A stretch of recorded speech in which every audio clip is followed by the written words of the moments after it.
E salve, salve, gente boa! Que bom ter você por aqui. Nesse vídeo nós vamos comentar a respeito de um assunto muito importante.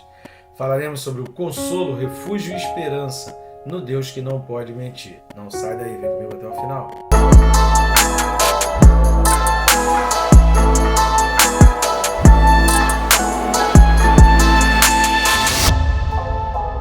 Só não deixe de se inscrever no canal, né? Aproveita antes da gente começar o comentário, clica aí no botão inscrever-me bem rápido e fácil, não vai tomar o teu tempo nem atrapalhar o vídeo. Eu recomendo também clicar no sininho. E aí pronto, você já vai estar inscrito, com o sininho aí ativado e fica por dentro de todo vídeo novo que a gente estiver colocando aqui no canal, todas as novidades e postagens que a gente fizer aqui no canal. E o nosso objetivo é estar abençoando a sua vida com comentários a respeito da palavra de Deus. Afinal de contas, a própria palavra ela já gera vida. Tá bom, gente boa? Então vamos lá, o texto desse vídeo, Hebreus capítulo 6, versículo 18. Hebreus 6, versículo 18 diz assim: Para que mediante duas coisas imutáveis, nas quais é impossível que Deus minta, forte alento tenhamos nós, que já corremos para o refúgio, a fim de lançar mão da esperança proposta. O versículo 19, ele também traz ensinamentos muito importantes, por isso a gente vai dar essa pausa aqui no versículo 18, que também tem muita informação, viu? Esses vídeos a gente tem feito de uma maneira totalmente gratuita, são vídeos que nós fazemos de maneira totalmente independente, sem nenhuma ajuda de nenhuma instituição. Então nós contamos aí com a sua ajuda, a sua colaboração, temos o objetivo de abençoar mais vidas. Quanto mais pessoas assistindo o vídeo, mais pessoas inscritas, significa que mais pessoas estão sendo abençoadas pela palavra de Deus, ou não é? E de que maneira você pode fazer isso? Uma maneira de graça, simples, fácil e rápido, é clicando nos botões aqui embaixo de curtir, comentar e compartilhar. Comenta aí um glória a Deus, aleluia, né? Botar uma mãozinha junta, porque isso vai indicando para o YouTube que esse vídeo é relevante, ele vai mostrando para mais pessoas. Compartilhando, você leva para pessoas onde nem eu nem o YouTube conseguiríamos alcançar.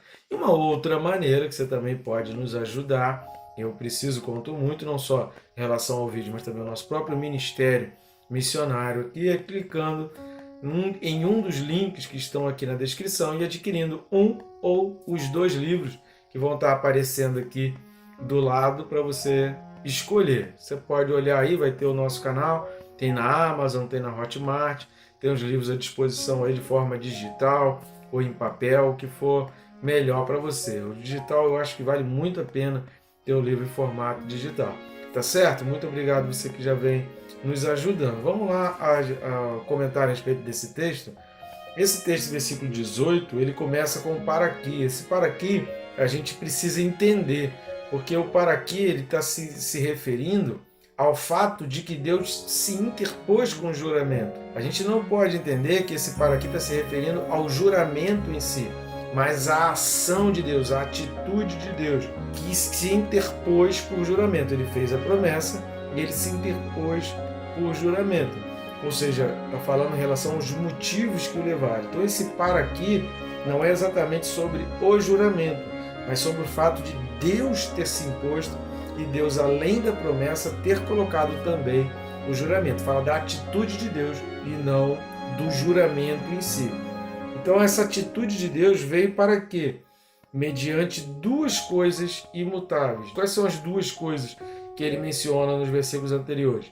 A promessa e o juramento. Essas são as duas coisas imutáveis. Ou seja, nós vimos no vídeo anterior, se você não assistiu, assista, que é muito importante, sobre o Deus que não muda, o Deus imutável. Nós vimos no vídeo anterior vários textos bíblicos, inclusive, respaldando esse princípio bíblico, é um princípio que está do início ao fim. E aí, obviamente, quando ele está falando mediante duas coisas imutáveis também, é a promessa de Deus e também o seu juramento que veio para dar aquela garantia à promessa. Deus não precisava. A gente precisa entender, para Deus, só para Deus bastava a promessa. A promessa dele é a palavra dele, ele não precisa jurar por nada, ele não precisa ter nenhuma garantia da palavra dele. Porém, ele mesmo assim, para que a nossa fé fosse fortalecida e reforçada, mesmo assim ele jurou para que fosse feito conforme o versículo 17. Veja o que diz 17. Por isso Deus, quando quis mostrar mais firmemente aos herdeiros a imutabilidade do seu propósito, se interpôs com o juramento. Ou seja, o objetivo de Deus ao fazer o juramento foi mostrar firmemente aos herdeiros. Deus não precisava, a gente precisa entender muito bem isso. Deus não precisava fazer isso, mas mesmo assim ele fez para que nós, herdeiros, tivéssemos firmeza de que realmente a coisa é imutável. Ou seja, Deus afirma, confirma e reafirma, para a gente poder não ter dúvida nenhuma e não correr risco de cair. Então a gente não tem desculpas para cair e para deixar de perseverar e de persistir nessa promessa.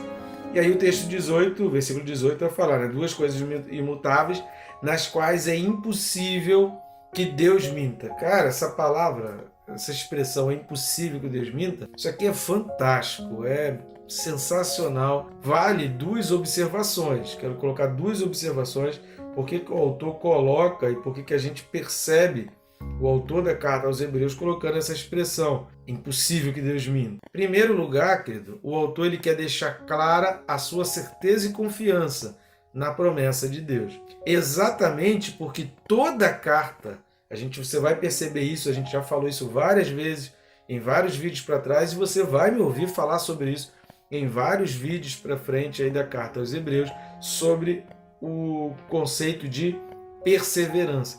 Ou seja, a carta aos Hebreus, ela traz em vários textos, vários capítulos, em vários versículos, uma exortação para a perseverança, um pedido para que persevere, uma explicação, cuidado, não deixe de perseverar, não seja negligente, cuidado para não cair, lembra de pessoas que caíram, permaneça firme na fé para você se manter firme e resiliente, porque a falta de certeza ou de convicção leva à queda. Nós falamos sobre isso no vídeo anterior. No vídeo passado nós falamos sobre isso, que Paulo ele vai trazer para nós essa luz de que a convicção, a fé é importante para evitar a queda.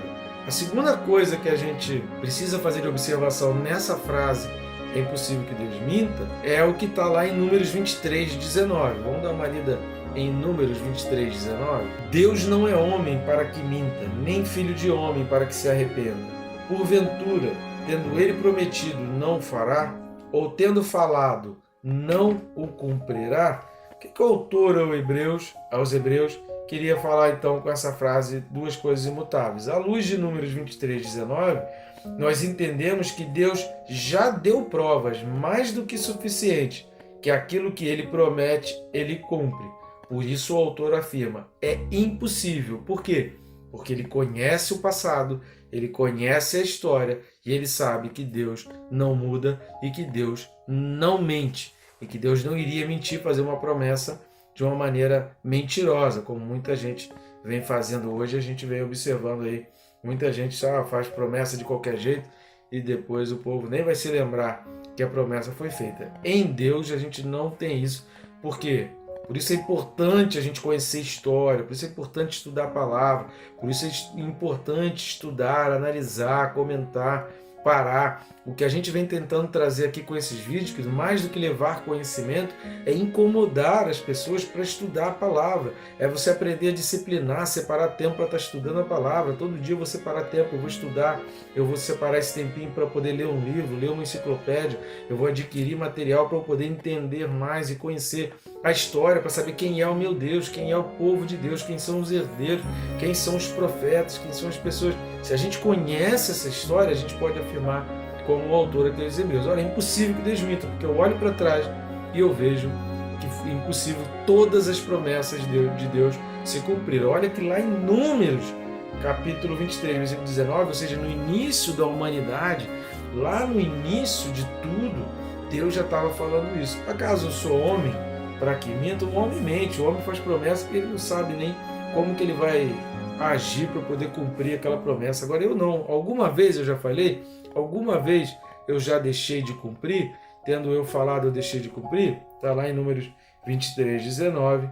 E é nessa certeza, olhando para trás, que a gente consegue entender o futuro. Quem não conhece a história, querido, caminha para um futuro de desesperança. E aí entram as expressões, voltando lá para Hebreus 6, Entre as expressões que ele vai trazer aqui, versículo 18, que ele fala assim, ó, para que mediante duas coisas imutáveis, nas quais é impossível que Deus minta, aí ele fala que, olha, forte alento tenhamos nós, que já corremos para o refúgio, a fim de lançar mão da esperança proposta. Três expressões que ele vai trazer aqui como consequência da nossa fé, da nossa certeza, da nossa convicção de que Deus não muda e não mente. Por que é importante a gente ter essa certeza?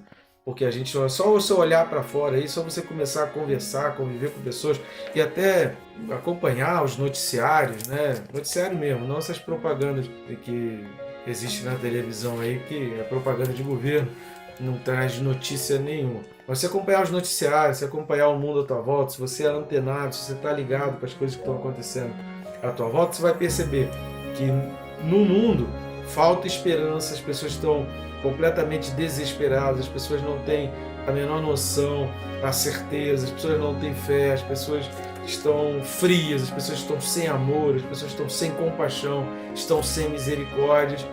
Tudo decorre, tudo nasce aonde? Na falta de convicção, na falta de fé no Deus que não muda e no Deus que não mente. Porque eu sei que, se eu sei que o meu Deus é o mesmo Deus de Abraão, de Isaac, de Jacó, de Davi, de Samuel, de Josué, eu me acalmo e eu espero em Deus em determinadas situações. Eu me tranquilizo e ao invés de eu reagir, eu entrego para Deus. Então são várias situações que a gente pode modificar independente das piores situações. Aí eu lembro lá de Paulo escrevendo aos Filipenses, olha, todas as coisas eu posso naquele que me fortalece. Porque ele me fortalece na fartura e na pobreza, na doença e na saúde, sabe? Na solidão e na companhia múltipla. Ou seja, em qualquer que seja a circunstância, a situação, eu acredito que Deus, ele é a minha alegria e é o meu sustentador. A palavra usada aqui para alento significa consolo, conforto, descanso. É como a gente viu lá em Hebreus, Hebreus 4, versículos de 3 a 9. São, se não me engano, 2 ou 3 vídeos. Assista os vídeos que a gente falou exatamente sobre essa questão do descanso. É muito importante para você entender a colocação do descanso aqui em Hebreus ligado ao descanso de Deus no sétimo dia. É muito importante, se você ainda tem alguma dúvida com relação ao sétimo dia que Deus descansou, assista os vídeos correspondentes a Hebreus 4, do versículo 3 ao versículo 9, que fala exatamente sobre esse alento, sobre esse consolo, sobre esse descanso, que a gente só encontra crendo e tendo a convicção no Deus que é impossível mudar e mentir. A outra expressão, corremos para o refúgio, no grego é uma palavra só. Isso significa refugiar, significa procurar proteção, procurar abrigo, significa procurar com pressa, né? Era uma palavra que você estava procurando um abrigo, mas não de maneira lenta, de maneira indolente, de maneira lerda. Você estava correndo para o refúgio. E a esperança proposta? Por que ele fala esperança proposta? Vamos dar uma lida em Colossenses capítulo 1, de 3 a 5, carta de Paulo aos Colossenses 1, de 3 a 5. Damos sempre graças a Deus, Pai de nosso Senhor Jesus Cristo, quando oramos por vós, desde que ouvimos da vossa fé em Cristo Jesus e do amor que tendes para com todos os santos, por causa da esperança que vos está preservada nos céus, da qual antes ouvistes, pela palavra da verdade do Evangelho.